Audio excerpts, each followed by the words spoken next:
सच्च वज्जेन हो तुम्हें जय मंगल। नथि में शरणं अय्यं धम्मो में शरणं वरं एतेन सच्च वज्जेन हो तुम्हें जय मंगल। नथि में शरणं अय्यं संघो में शरणं वरं एतेन सच्च वज्जेन हो तुम्हें जय मंगल। मैं बुद्ध को छोड़, धम्म को छोड़ और संघ को छोड़ अन्य किसी की शरण ग्रहण नहीं करूंगा। इस सत्य वचन से मेरा कल्याण हो, मेरा मंगल हो। ये बात याद रखेंगे, इस पर हम चर्चा करेंगे। महाकारुणिक तथागत सम्यक संबुद्ध परम पूज्य बोधिसत्व डॉक्टर बाबा साहब अम्बेडकर के चरणों में मैं त्रिवार वंदन करता हूँ। पूज्य भंते जीवक जी को त्रिवार वंदन करता हूँ। आदरणीय राम कुमार साहब को सुनने के बाद में मेरे को बोलने की कोई जरूरत नहीं पड़ती है। और मोतीलाल सर को मैंने सुना तो नहीं, पर इनको अटेंड किया मीटिंग में और आई नो वेरी वेल। तो और कमलेश सर के बारे में क्या कहना है, गोलाई सर के बारे में। हमारी दी बुद्ध सोसाइटी ऑफ इंडिया की टीम है पूरी यहाँ पे। मैं सभी को नमन करता हूँ, जय भीम कहता हूँ। आप सभी को वंदन करता हूँ। डॉक्टर सोनारे जो अजाक्स की टीम को भी मैं वंदन करता हूँ। दी बुद्ध सोसाइटी के अलावा राष्ट्रीय बौद्ध महासभा और सारू मारू बौद्ध स्तूप महोत्सव समिति, मैं सभी को वंदन करता हूँ, नमन करता हूँ। सामने बैठे हुए हमारे आदरणीय सोनारे डॉक्टर, जिन्होंने अभी हमको साल बर्डी के बारे में बताया और उन्हें घोषणा कर दी कि जनवरी के लास्ट संडे को वहाँ हम लोग मेला करने वाले हैं। क्योंकि मैं बैतूल जिले में हूँ अभी, तो मेरी भी जिम्मेदारी है कि ये कार्यक्रम बहुत अच्छा होना चाहिए और सभी को मैं आमंत्रित करता हूँ। मैं डॉक्टर साहब के साथ हूँ। पूरी बैतूल की टीम, यहाँ बहुत लोग आए हैं। सूर्यवंशी साहब आए हैं, आदरणीय उबनारे साहब आए हैं, मैडम उबनारे आई हैं, और हमारे साथ में विपස්සना आचार्य मंडलेकर साहब आए हैं, मंडलेकर साहब की वाइफ आई है निरंजन। तो काफी लोग इधर से आए हैं बैतूल से, और ये हमेशा आते हैं, हर साल आते हैं। तो ये कार्यक्रम आयोजन करने वालों को मैं बहुत बहुत साधुवाद देता हूँ, मंगल कामना करता हूँ। और ये जैसा डॉक्टर साहब ने बताया, उनका काम तो लाजवाब है, नो डाउट। मैं काफी पहले उनसे मिला था, लेकिन अभी कई सालों के बाद उनसे चर्चा हुई। बीच में मैं गुजरात चला गया था, वहां भी बहुत है। पूरे देश में भगवान बुद्ध ही है और कुछ नहीं है। आप राम को खोजो, कृष्ण को खोजो, कुछ नहीं मिलेगा। राम को ढूंढोगे तो बुद्ध मिलेंगे, कृष्ण को ढूंढोगे तो बुद्ध मिलेंगे, हनुमान को ढूंढोगे बुद्ध मिलेंगे। किसी को ढूंढ लोगे कोई नहीं मिलेंगे, वहां बुद्ध ही मिलेंगे। आपको पता है राम मंदिर बन रहा है, वास्तव में तो हमारी जमीन है, सबको पता है। लेकिन इन लोगों ने चोरी करी, चोरी करके बदमाशी करके उसको छीन लिया, और छीनने के बाद में जो मंदिर बनाने बैठे तो उनके पहिए धसक रहे। अभी उनके पहिए धसक रहे, क्योंकि बेसी नहीं, वहां तो भगवान बुद्ध है, वो टिकेगा नहीं, वो टिकेगा नहीं, और राम टिकने वाला नहीं है। तो पूरा बुद्ध में भारत था, है, और उसको अभी बनाना ये हमारी जिम्मेदारी है। तो हम डॉक्टर राम कुमार रहीवार साहब के साथ में है, डॉक्टर मोतीलाल साहब के साथ में है। ये लोग अच्छा काम कर रहे हैं, बहुत अच्छा काम पूरे देश में चल रहा है। गोलाई साहब का बहुत अच्छा स्टडी है, वो बहुत अच्छा काम कर रहे हैं, जुड़े हुए। हमारी पूरी टीम है और सब मिलकर के एक बनो, एक बनो, एक बनना है। अभी बुद्धिज्म का जो हमारा धरोहर है, इस धरोहर की रक्षा करने के लिए हमको अलग अलग नहीं होना चाहिए। अलग अलग होने का मतलब है कचरा। झाड़ू यदि टूट जाती है तो क्या बन जाती है? कचरा बन जाती है। और झाड़ू कचरे को इकट्ठा कर दो और बांध दो तो वो कचरा साफ करती है। तो हमें झाड़ू बन करके, एक बन करके, और ये सारा जो मूल्यवादी विचारधारा वाले लोग हैं, जो हमारी संस्कृति को खत्म करने वाले लोग हैं, इनको झाड़ू लगा करके खत्म करना ही, कचरा साफ करना ही हमारी जिम्मेदारी है। तो ये काम हमको करने की जिम्मेदारी है, ये काम हम करेंगे। समय ज्यादा हो गया है, काफी लोग चले गए हैं, अभी शायद गोलाई साहब को सुनना बाकी है और कुछ बाकी है। तो मैं बहुत ज्यादा बोलता हूँ बात मालूम है लोगों को, 6-6 घंटे बोलता हूँ कंटिन्यूस, तो यहाँ ज्यादा नहीं बोलूंगा। लेकिन सिर्फ ये भाई को साधुवाद देते हुए, राजू भारती, इसको मैं बहुत सुनता हूँ, अभी यूट्यूब पे सुना करता था, आज साक्षात देखा उसको, और उसकी जो बात है उसको थोड़ा सा आगे बढ़ाऊंगा। जो बात उसने कही, क्या कही, क्या बोला? मरो मत, नशा मत करो और जल्दी मत मरो, शराब से डरो। इसके बारे में डॉक्टर बाबा साहब अम्बेडकर क्या कहते हैं, ये मैं आपको बता के अपनी बात खत्म करूंगा। क्योंकि सारू मारू के बारे में काफी चर्चा हो चुकी है। इसके बारे में सारिपुत्र महामुगलायन जो तथागत बुद्ध के अग्र श्रावक थे, दाहिना हाथ बाया हाथ थे, तो उनके बारे में आप पढ़ ही रहे हैं, किताबों में जानकारी है, सारी जानकारी है। मैं पंचशील के 5वें सील को डॉक्टर बाबा साहब अम्बेडकर क्या कहते थे, उसके बारे में उनकी क्या मान्यता थी, उस पर हम थोड़ी सी चर्चा करेंगे, और उसके बाद में हम अपनी बात समाप्त करेंगे। ठीक है? तो कौन सा सील है 5वां सील? सुरा मेरे मज्ज पमादट्टाना वेरमणि शिक्षा पदं समाधियामि, ये 5वें नंबर का सील है। बाबा साहब डॉक्टर अम्बेडकर क्या कहते हैं, ये 5वां सील पहले नंबर पर होना चाहिए। पांचवा सील पहले नंबर पर होना चाहिए। क्यों क्यों होना चाहिए? कारण बताया ना, डॉक्टर बाबा साहब अम्बेडकर ऐसी बात तो कहते नहीं है, उन्होंने उसका कारण बताया। क्योंकि यदि पांचवा सील टूट जाता है, बाकी सारे सील टूट जाते हैं, बाकी सारे सील टूट जाते हैं, और इसीलिए पांचवा सील पहले नंबर पर होना चाहिए। तो उन्होंने एक्सप्लेन करके समझाया कैसे टूट जाता है। कैसे टूट जाता है? कोई व्यक्ति यदि शराब पीता है, नशा करता है, कोई व्यक्ति शराब पीता है, नशा करता है, उससे आप पूछें कि भाई तुमने शराब पी है क्या, तो क्या बोलेगा? मैंने नहीं पिया, मैंने शराब नहीं पिया, ये वो कहता है। वो झूठ बोलता है, वो झूठ बोलता है। लेकिन जब उससे पूछें कि भाई तेरे मुंह से तो खुशबू आ रही है, क्या आती है? बदबू आती है, पर बदबू बोल नहीं सकते सर उसको। आप बदबू बोलोगे तो लड़ाई हो जाएगी, इसलिए उसको कहते हैं तेरे मुंह से खुशबू आ रही है, तो उसको समझ में आ जाता है कि मेरी पोल खुल चुकी है। क्योंकि पीने वाले को खुद को कभी खुशबू या बदबू नहीं आती, सामने वाले को आती है। तो जब उसको समझ में पूछा गया, बताया गया कि तेरी खुशबू आ रही है, तो वो कहता है भाई ये कल कुछ दोस्त आ गए थे, रात में पिया था। पिया अभी है, पिया अभी है। क्या कहता है? कल कुछ गेस्ट आ गए थे, उनके साथ रात को पिया था। इसका मतलब क्या हुआ? उसने झूठ बोला। तो डॉक्टर बाबा साहब अम्बेडकर कहते हैं जो व्यक्ति शराब पीता है एक सील तोड़ता है, लेकिन झूठ बोलता है ये दूसरा सील तोड़ता है, ये दूसरा सील तोड़ता है।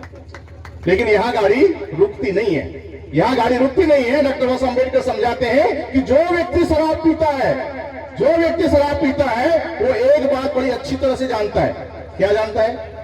शराब के अंदर अल्कोहल रहती है। शराब के अंदर क्या रहती है? अल्कोहल रहती है। और अल्कोहल जब पेट के अंदर जाती है, अल्कोहल जब पेट के अंदर जाती है, तो अल्कोहल का गुण है वो अतड़ियों को गलाती है, और अतड़ियों को गलाती है तो उससे क्या होता है? अल्सर होता है, और आदमी जल्दी मर जाता है। ये बात शराबी जानता है, बहुत अच्छे से जानता है। वो क्या करता है? अपनी अतड़ियों को बचाने के लिए दूसरों की अतड़ियों का इंतजाम करता है, अपनी अतड़ियों को बचाने के लिए दूसरों की अतड़ियों का इंतजाम करता है। इसका मतलब क्या करता है? नॉनवेज खाने के लिए हत्या करता है, नॉनवेज खाने के लिए हत्या करता है। या तो वो स्वयं मारता है, या मार्केट से लेके आता है, तो डायरेक्ट या इनडायरेक्ट वो हत्या का भागीदारी बनता है। ये पहला सील वैसे टूटता है। पहला सील है हत्या नहीं करेंगे, पाणाति पाता वेल मणि शिक्षा पदन समाधियामी, ये सील भी टूट जाता है। पर गाड़ी यहां रुकती नहीं है, और गाड़ी आगे बढ़ती है। शराबी व्यक्ति शराब के बिना नहीं रह सकता, शराब के बिना नहीं रह सकता। और शराब यदि नहीं मिलती है तो शराब के लिए क्या करेगा? वो शराब के लिए चोरी करता है, पर चोरी करने के पहले अपने घर को टटोलता है, घरवाली को पैसे मांगता है, और घरवाली यदि पैसा नहीं देती तो मारता है। कई लोग बताएंगे गांव में हालत यह है कि वो कुचलता है, बहुत बुरी तरह से अपनी पत्नी को मारता है, पीटता है, कुचलता है, उसके पैसे छीनता है, और उससे काम नहीं चलता तो घर का सामान बेचता है, वो चोरी करता है। कोई व्यक्ति यदि सरकारी नौकरी में है तो रिश्वत लेता है, रिश्वतखोरी करता है। व्यापार व्यवसाय में यदि है तो वो मिलावटखोरी करता है। डॉक्टर बाबा साहब अम्बेडकर कहते हैं ऐसा व्यक्ति जो शराब पीता है वो चोरी करता है। चौथा सील टूट गया सर।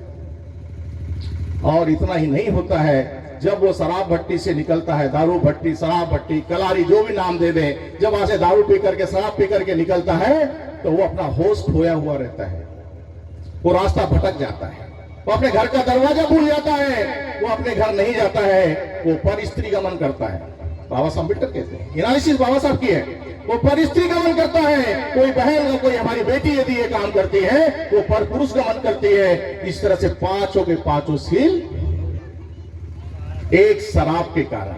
और इसीलिए तो तथागत बुद्ध ने कहा, हे मानव, हे मानव, तुम शेर के सामने जाते हुए मत डरना, मत घबराना, तुम जलती हुई ज्वाला में कूद पड़ना, मत डरना, मत घबराना, तलवार के सामने सिर रखने से कभी जरूरत पड़े तो मत डरना, मत घबराना, पहाड़ की ऊंची चोटी से छलांग लगा देना, खाई में कूद पड़ना, उसे भी मत डरना, मत घबराना। लेकिन शराब से डरना, शराब से भयभीत होना, क्योंकि ये पाप, अनाचार और गरीबी की जननी है, ऐसा तथागत बुद्ध कहते हैं।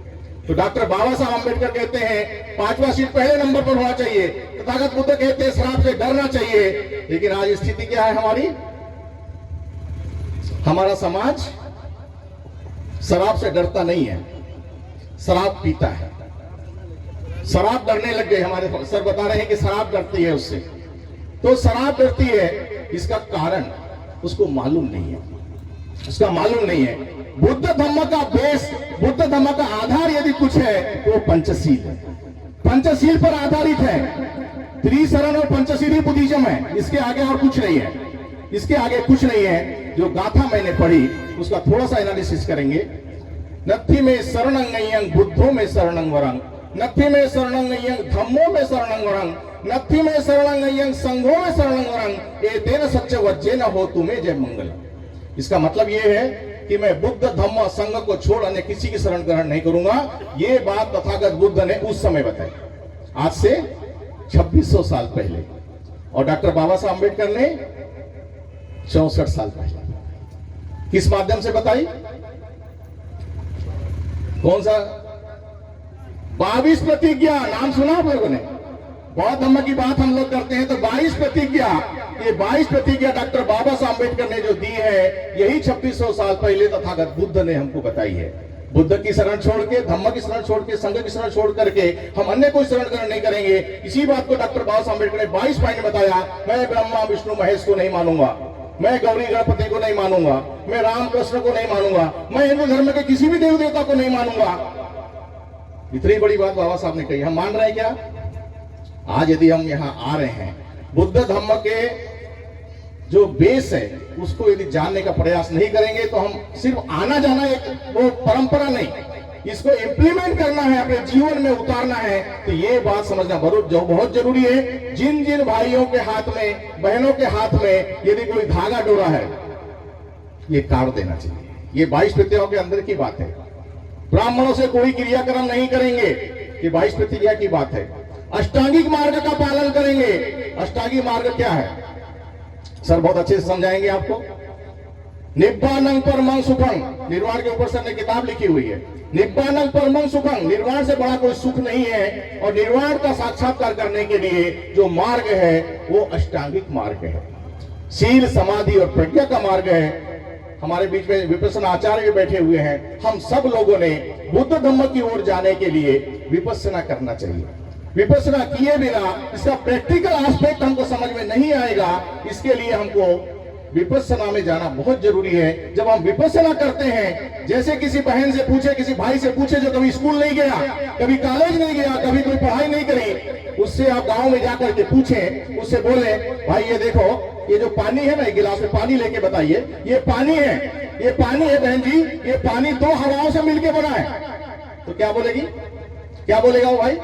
पागल है, पागल, ये पागल है, ये पानी हवा से कैसे बन सकता है? पर यही बात किसी स्टूडेंट से पूछे जो स्कूल गया है, कॉलेज गया है, उससे बोले कि भाई ये पानी हवा से मिलकर बना है, तो बोले यस इट इज करेक्ट। क्या फार्मूला है? H2O। इसमें हाइड्रोजन 2 भाग है और ऑक्सीजन 1 भाग है। ये ऑक्सीजन और हाइड्रोजन मिलकर के पानी बनता है, तो 2 हवाओं का संगम पानी है। ये प्रैक्टिकल करके, एनालिसिस करके देखा जा सकता है। यही चीज है, दुख है, दुख का कारण है, दुख को दूर किया जा सकता है। और दुख दूर करने का मार्ग क्या है? अष्टांगिक मार्ग है। तो अष्टांगिक मार्ग दुख को दूर करने के लिए प्रैक्टिकल एस्पेक्ट है, इसको हम सभी पालन करें। समय ज्यादा है, मैं अभी ज्यादा अपनी बात यही रोकता हूं। आप सभी का आभार मानता हूं। मुझे अचानक आने के बाद मौका दिया, मंच पर बुलाया और मुझे सम्मान दिया, इसके लिए मैं आप सभी का आभार मानता हूं। सभी को नमो बुद्धाय, जय भीम। जनवरी लास्ट संडे सालवर्डी, डॉक्टर साहब का आभार। Thank you.